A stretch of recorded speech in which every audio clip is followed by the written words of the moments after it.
Trump ఎలక్షన్‌లో గెలిచిన తర్వాత bitcoin all time high almost 90,000 touch అయింది.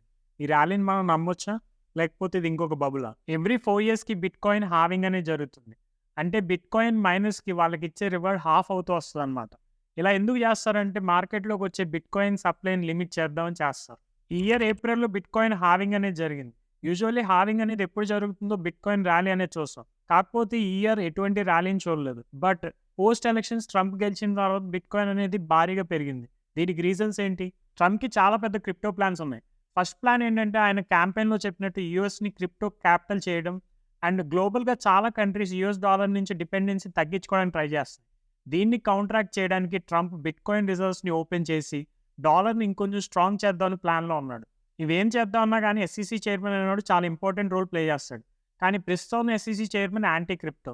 సో, ట్రంప్ రూలింగ్‌లోకి రాగానే ఫస్ట్ ఆయన్ని ఫైర్ చేసి, క్రిప్టోకి ఫ్రెండ్లీ ఉన్న ఒక క్యాండిడేట్‌ని అపాయింట్ చేస్తానని చెప్పేసి అనౌన్స్ చేశాడు. కొంతమంది వాల్ స్ట్రీట్ అనలిస్ట్ ప్రకారం 2025 ఎండ్ కల్లా బిట్‌కాయిన్ ప్రైస్ వచ్చేసి 200,000 టచ్ అవుతుందని అండ్ 2030 కల్లా $1,000,000 టచ్ అవుతుందని వాళ్ళు ప్రిడిక్ట్ చేస్తున్నారు.